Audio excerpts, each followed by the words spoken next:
দাড়ি ছোট করে রাখে, এ ব্যাপারে তাকে নিষেধ করলে সে হেসে হেসে বলে এতে কোনো সমস্যা নেই, এ ব্যাপারে শরীয়তের হুকুম কি? এই ব্যক্তি এখানে উপস্থিত আছে, দয়া করে কিছু বলে শাসন করে দেন।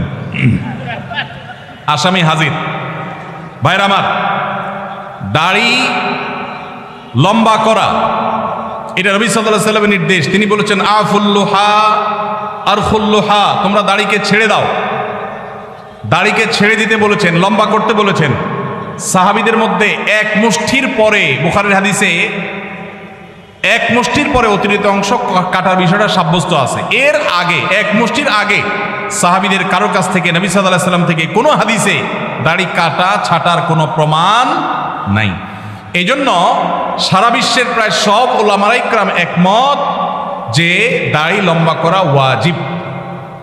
কিছু ইখতিলাফ আছে, আরবের কিছু আলেমদের ভিন্ন মত আছে। বেশিরভাগ আলেমদের মতে হলো দাড়ি লম্বা করা কি ওয়াজিব। ইজিপশিয়ান কিছু আলেমদের ভিন্ন মত আছে, আরো কিছু আলেমদের ভিন্ন মত আছে, বাকি মেজরিটি আলেমদের মত হলো ওয়াজিব। আমরা বলি দাড়ি রাখা সুন্নত, সেটা সুন্নত এই অর্থে নবীজিও দাড়ি রেখেছেন, সেই হিসাবে সুন্নত, কিন্তু তিনি নির্দেশ করলে সেটা কি হয়ে যায়, সেটা আমভাবে ওয়াজিব হয়ে যায়, সেই হিসাবে দাড়ি রাখা ওয়াজিব। অতএব ভাই, যদি কেউ মনে করে দাড়ি না রাখলে সমস্যা নাই, তার কাছে সমস্যার ডেফিনিশনটা কি, সংজ্ঞাটা কি? কেউ তো বলতে পারে নামাজ না পড়লেও সমস্যা নাই, কিন্তু একজন মুসলমান মনে করবে আল্লাহর নবীর ওয়াজিব তরক করলে সমস্যা আছে না নাই? আছে। কিয়ামতের ময়দানে তার জন্য জবাবদিহি করতে হবে কি হবে না? হবে। তবে আমাদের ভাই কেউ হয়তো খোঁচা খোঁচা দাঁড়িয়ে রাখা শুরু করেছেন, আমরা তাকে অ্যাপ্রিসিয়েট করব, আমরা তাকে দূরে সরাবো না। আলহামদুলিল্লাহ ভাই শুরুটা করে দিয়েছেন, ইনশাআল্লাহ আল্লাহ এটাতে বরকত দিবেন। আমরা তাকে এটাকে লম্বা করার জন্য নসিহা করব। তবে সেই সাথে এটাও আমাদের মাথায় রাখতে হবে, দাড়ির চাইতে অনেক ইম্পর্টেন্ট নির্দেশ আছে আল্লাহর, যেগুলো আমরা অহরহ লঙ্ঘন করি। আছে না নেই? এটা শুনে আবার বেদাড়িয়ালা একটু খুশি হয়ে গেছে, যাক আমাদের পক্ষে একটু আসলো। ভাইরা আমার, দাড়ি রাখা ওয়াজিব, সেটা নিয়ে কোনো আলাপ নাই, সেটা নিয়ে কোনো ছাড় নাই, কিন্তু পাশাপাশি আমাদের এটাও মাথায় রাখতে হবে যে আল্লাহর অন্যান্য ফরজ বিধানগুলো মানতে হবে। অনেকে লম্বা দাড়ি আছে, মুখ খারাপ করে, আছে না নাই? বাংলা একটা প্রবাদ আছে, হাজী সাহেবের মুখ খারাপ। কি বলে? হাজী সাহেবের মুখ খারাপ। এই লম্বা দাড়ি নিয়ে মুখ খারাপ করে কি করে না? এই লম্বা দাড়ি নিয়ে দোকানদার দেশি মশারি আর ইন্ডিয়ান মশারি মিশায় দেশি মশারি তেলগুলো বিক্রি করে কি করে না? তাহলে দাড়ি আছে, তিনি ওয়াজিব আমল করেছেন, সবও পাবেন, কিন্তু যেই কাজটা করছেন ওইটা দাড়ি রেখে যে সব পাচ্ছেন তার চেয়ে অনেক বেশি ক্ষতি তিনি করছেন ওই কাজটা করে। ঠিক না ঠিক? এই জন্য আমাদের পরিপূর্ণভাবে দ্বীনে প্রবেশ করতে হবে। আল্লাহ আমাদেরকে তৌফিক দান করুন। কিন্তু সেই সাথে দাড়িও লম্বা করার চেষ্টা করতে হবে। কিন্তু কোনো ভাই করছেন না, আমরা বেশিরভাগ মানুষ অন্যকে নিয়ে পড়ে থাকি। একটা বড় মুসিবত হলো বাংলাদেশের মানুষের, আমরা অন্যের চরকায় তেল একটু। আমাকে আল্লাহ দাড়ি রাখার তৌফিক দিয়েছে, আলহামদুলিল্লাহ। আমি এখন চিন্তা করবো আমার আখলাকটা ঠিক হয়েছে কিনা, আমি বউরে বাসায় গালি দিই কিনা, আমি কর্মচারীদের সাথে চালের মতো ব্যবহার করি কিনা, আমি মানুষের হক মারি কিনা, আমি দেখবো আমার বাকি আর কোথায় ল্যাকিংস আছে সেটা আমি দূর করব। আমি দাঁড়িয়ে আছে, এই জন্য যার দাড়ি নাই তারে খোঁচা মারি করি আমি, এটা তো কোনো মুসলমানের কাজ হতে। আমি চাইবো আমার ভাইয়ের দাড়ি লম্বা হোক, কিন্তু সেই সাথে আমি চাইবো আমার আরো যে দুর্বলতা আছে সেগুলো যেন দূর হয়। আল্লাহ আমাদেরকে আমলের তৌফিক দান করুন। মেসেঞ্জার গ্রুপ চ্যাটিং এ SMS এর মাধ্যমে ইজাব কবুল হয়েছে, দুজন সাক্ষীও ছিল মেসেঞ্জারে, কোনো মোহর উল্লেখ করা হয়নি। এখন বিবাহ হয়েছে কিনা? মেয়ের বয়স 13 বছর। আজকাল আমাদের অনেক যুবকরা আল্লাহর শরীয়তের সাথে তামাশা করে, তামাশা।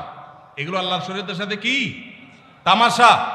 দিন কোনো ফাইজলামির নাম না ভাইরা আমার, সিরিয়াস ইস্যু। অনেকে আল্লাহকে সাক্ষী রেখে বিয়ে করে, এটা হলো অতি ভালো সাজা।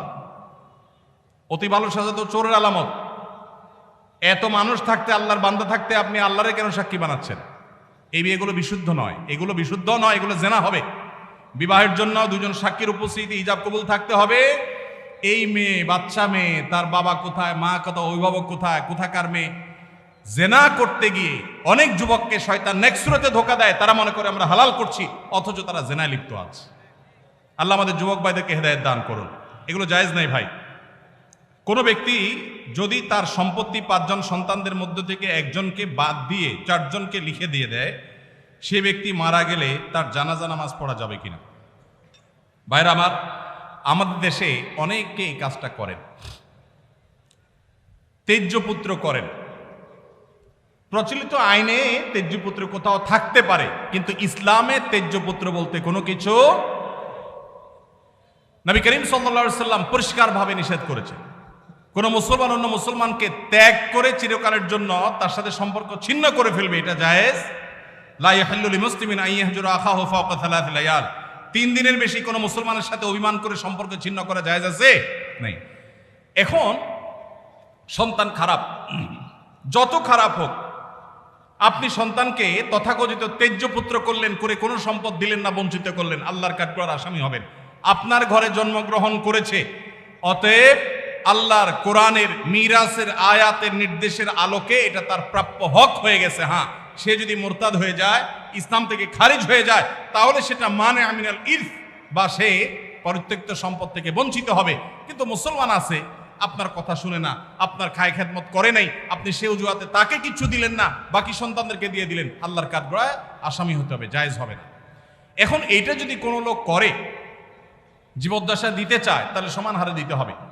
এক সাহাবী নবীজিকে এসে বলছেন, ইয়া রাসূলুল্লাহ, আমার সন্তানকে অমুক ছেলেকে আমি এটা দিয়েছি। নবী সাল্লাল্লাহু আলাইহি সাল্লাম বলেছেন, বাকি সবাইকে দিয়েছো? বলেন না, দেই নাই।